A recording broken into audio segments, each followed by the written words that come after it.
స్వరూపం అంటారు. అవునా? ఉప్పు మస్తానయ్య, గుండ్లపాలెం మాజీ సర్పంచ్ని.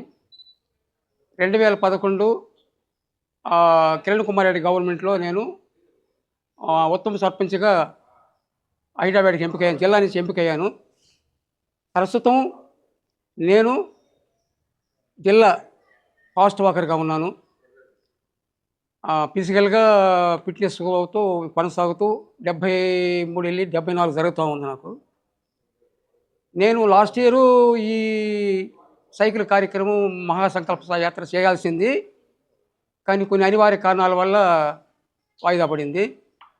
తర్వాత ఇప్పుడు మా సాటి వాకర్సు ఫ్రెండ్స్ ఇంకా ఎప్పుడా అని అంటుంటే ఫిబ్రవరి 1 పెట్టుకున్నాము ప్రోగ్రాము.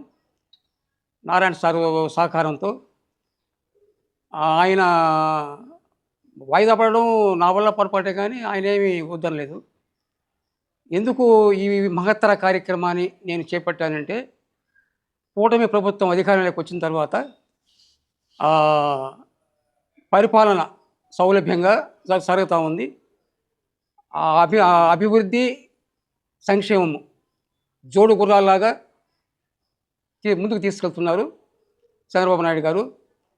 అందువల్ల ఆయనకి సంఘీభావంగా, ముఖ్యమంత్రికి సంఘీభావంగా నీ ప్రజా సంకల్ప యాత్ర ఇంక ఉద్దేశం అదే. ఇంకా ముందు ఇంకా పరిపాలన బాగా చేస్తారని, మన రాష్ట్రానికి అమరావతి రాజధానిగా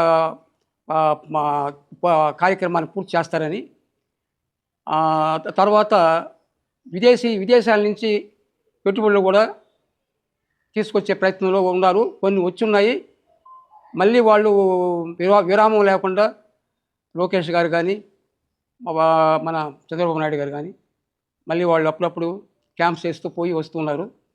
కాబట్టి ఈ పరిపాలనలో మన ఆంధ్రప్రదేశ్లో ఇప్పటి వరకు కూడా ఎక్కడైనా సరే అల్లర్లు, గొడవలు, రచ్చలు, రావిళ్ళు, ధర్నాలు చేయడం ఇలాంటివి కార్యక్రమాలు ఏమీ లేవు. నిశ్శబ్దంగా పరిపాలన జరిగిపోతూ ఉంది. కాబట్టి నేను మన ప్రియతమ ముఖ్యమంత్రి చంద్రబాబు నాయుడు గారి సహకారంతో, ఇటు నారాయణ సార్ గారి సౌలభ్యంతో నేను ఉండవల్లి వెళ్ళాలని నిర్ణయించుకున్నాను. అది ఎలా అంటే, నేను మామూలుగా సైకిల్ మీద ఎక్కిన తర్వాత 3 అవర్స్ సైకిల్ దిగను. అప్పటికి 54, 55 గాలి వాటం ఉంటే 60లో కూడా ఉంటాను కిలోమీటర్స్. గాలి వాటం లేకుండా నాకు ఎదురు గాలి ఇస్తే 18 గంటకి 18 చూపిస్తాను. మధ్యాహ్నానికి 6 గంటకి సైకిల్ ఎక్కితే మధ్యాహ్నం 1 గంటకి 100 కిలోమీటర్లు పూర్తి చేస్తాను. తర్వాత లంచ్ అయిన తర్వాత కొంచెం ఒక 1 అవర్ రెస్ట్ తీసుకొని ఈవినింగ్ కల్లా 6 గంటకల్లా 50 పూర్తి చేస్తాను. అంటే నా టార్గెట్ రోజుకు 150. రేపు ఈ కార్యక్రమంలో 8 గంటలకు పెట్టాము ప్రోగ్రాము. సార్ వచ్చి కార్యక్రమం స్టార్ట్ చేసి ప్రెస్ ముందు మాట్లాడి ఏదైనా ఉంటాయి కాబట్టి 9 కల్లా బయలుదేరి వెళ్ళాలి. లేకుంటే మా ఒంగోలు అందుకోలేము. ఈవినింగ్ కల్లా ఒంగోలు చేరుకోవాలి. ఇక్కడే లేట్ చేస్తే నేను చేరుకోలేను. కాబట్టి మీరు కూడా పాత్రికేయులు కూడా సహకరించి ఎక్కువగా అక్కడ మమ్మల్ని స్పెండ్ చేయకుండా అనుకున్న ప్రకారంగా మా కార్యక్రమం ముందుకు పోవాలని కోరుకుంటూ సెలవు తీసుకుంటున్నాను.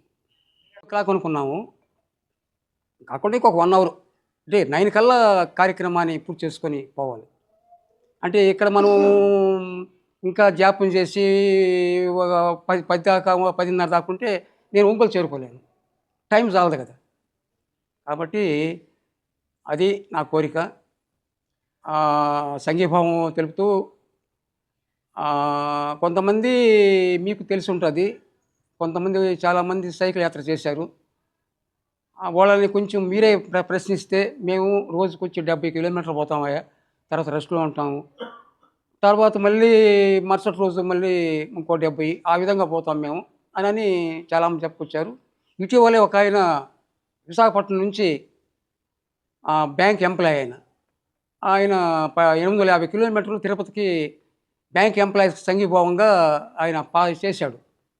చేసినప్పుడు ఆయన ఇదే విలేకరులు అడిగితే నేను రోజుకి 80, 70 అని పోతాము, 90 పోతాం. అంతకంటే ఇంక ఎక్కువ పోలేమన్నారు. నేను 74 రన్ అవుతుంది నాకు వయస్సు. నేను నా ప్రాక్టీస్‌లో నేను సాయంత్రానికి 150 చూపిస్తాను. మీకు ఎవరైనా సరే మా ఎనకాల రాగలిగితే మీ ఖర్చులు మేము భరిస్తాం. మీరు మామూలుగా అదే అదే నేను మామూలుగా అదే విషయం. కాబట్టి మీరు ఈ సంఘీభావ యాత్ర కాబట్టి మహాసంకల్ప యాత్ర అంటే దాంట్లో ఈ సీఎం గారికి సంఘీభావం.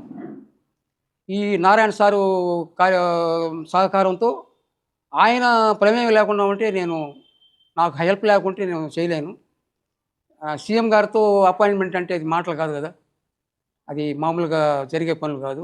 సార్ గారు ఉన్నారు కాబట్టి నేను పోగలుగుతున్నాను.